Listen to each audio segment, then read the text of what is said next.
Hey guys, so today we're going to be talking about my 4 takeaways from Ed Sheeran's song Afterglow. Here we go.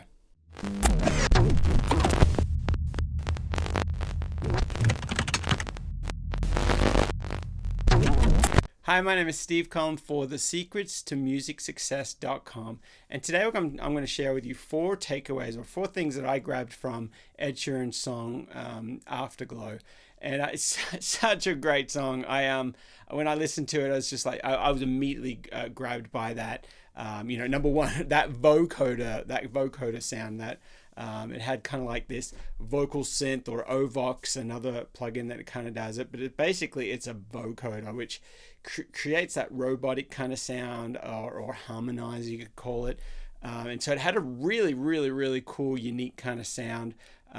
It grabs you straight. As soon as you play the song, you're like, whoa, what's this? And I was really taken away. So number one, I love that vocoder sound. It was just like, wow, that's one easy or one quick way to make such a simple singer-songwriter song really just modernize it. It's just like instantly it sounds like, whoa, what's that? That's a new sound. That's a fresh take on the vocoder sound has been used a lot in the in pop and kind of stuff where it's kind of buried a little bit more, or maybe it's way out front. But he actually just did it in a very kind of well balanced, really great kind of way that it just sounds great. If you're watching this video, you probably agree that it's like, oh, that's so cool. It's such a great sound. So number one was the vocoder sound. It's, as I said, it's just such a simple song, just an acoustic guitar, a vocal, some harmonies, a little bit of this string paddy kind of sound that comes in a little later. But it's really driven by the dynamics of a great vocal, a really, really good vocal, and some harmonies, and then a really good guitar that has a lot of dynamic. It goes down quietly during certain parts, then it builds up in big parts. And so I actually went ahead and recorded a song just like Ed Sheeran's. It's a little bit, so it's using some of the same kind of sounds, but if you want to hear that, actually, if you want to see the whole process, it's probably about 5 hours of content. Email me, shoot me an email and say you'd love to have grab a copy of that. I do charge for that because it's just I spent so long doing it, but it's awesome. You get to see the whole process. I wrote a song. I'm giving away a bunch more tips and things that I actually went through when I wrote it. So you'll see me write the melody, then you'll see me write the lyrics based off a similar theme. You'll see me record the vocals, mistakes and all. Pretty vulnerable there, but that's what it is. We're all just human. So, and I sing it, and then I go ahead and Melodyne it, and then I do a live thing where you'll get access to the replay of the live, where people ask great questions. What plugins am I using? How am I doing all this? And then I master it, and then I do a mix down. I do like a handful of remixes, like just going back and tweaking it, and a whole song. So it's really, really, really cool. But if you want to access that, email me at steve@stevecullum.com. And I'll tell you how you can find that out. So that's steve@stevecullum.com. I'll put the link in down below. But yeah, check that out. You're gonna absolutely love it. I had such a blast doing it, and people that were on the live call, they absolutely loved it as well. So that's number one, the vocoder. Number two is, I noticed he has lots of words in this song. Lots of words. He's a great songwriter. Ed Sheeran's he's a master with lyrics. He really is, and he's got so many great lines in there. And it's really well crafted. It's a really, really well crafted song, and it has lots of words, which I've noticed a lot. A lot in the pop stuff. You've got different styles of songwriters. People that'll do more. Less words, and they'll repeat them a little bit more, and he's got a lot of words in his songs. So that's one of the things I noticed, and so it paints a lot of picture. It gives you a lot of details to the song. It gives you a lot of emotion, which I thought was really cool. So that's number two. Number three is, as I was talking about before, it's simple. It's a simple song. That was one of my takeaways. It's a very simple song, which means that if you're trying to write a very simple song, that means that each part is very, very, very important. You think about a recipe or if you're cooking a meal or something like that, if you're only going to have one or two ingredients, that's your main meal. Boy, you better get the best ingredients, and you better season it just right, or you better know it better be perfect, because you don't have much to fall back on, And so he has, as I said before, he has vocal, great vocal, really well written song, great melodies, and the performance of the vocals is just awesome. Like, he gives it that so much dynamic. He starts down. He starts.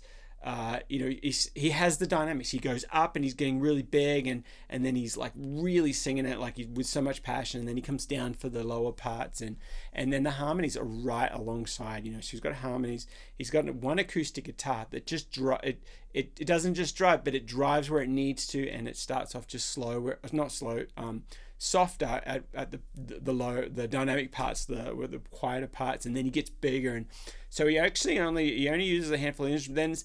Then the synth pad kind of comes in, like an organ, very thin kind of sounding organ thing comes in, and it does a little bit of moving, and then he actually does have some low sub frequencies that come in. It's like a bass guitar, but you can't really hear it, but you can feel it. It's in the mix later on in the song, and then he has a couple of things on the guitar where he's hitting the guitar a little bit, where he's kind of adding that extra kind of just build, but it's still just that acoustic guitar. So he did really, really, really well done with not many instruments. So, all right, number 4 is one of the things that I realized that if I was going to record a song just like this, if I was going to write and record it, I knew that I had to, I kind of had to do it in almost in one take, or do it in big sections, because if you're recording let's say just a high energy dance pop song or something, you've got lots of little parts, lots of little hooks. You could do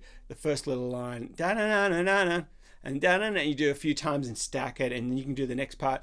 But this song, Afterglow, is you can't break it up. It needs to flow, from a verse to a pre-chorus to chorus, and that's probably the only place you could stop at that before that second verse, or you could go all the way to the second verse to the second verse, pre-chorus, chorus.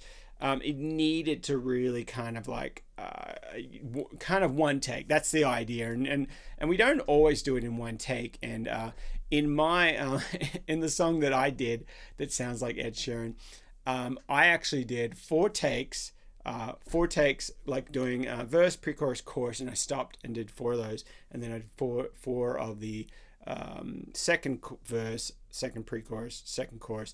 So I did 4 of those, and then I just went ahead and did one whole take of everything. And guess which one I used? The one take of everything.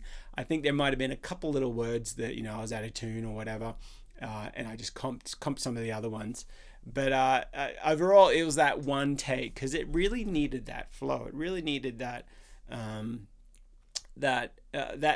that dynamic. Because if you've sung the first verse and then you get to the chorus and then you sing the second verse, you're going to sing that second verse like it is the second verse, because you've already done the first verse. Like you're in that flow. Now, if you just stop and start, and you take a drink of water and you take a break, and then you come and do that second verse, you're going to sing it like it's the first time you're singing it. It's like you're going to sing it like a first verse. So hopefully that makes sense to you. But once you're recording, you'll really see that you have a little bit more of that energy for that second verse.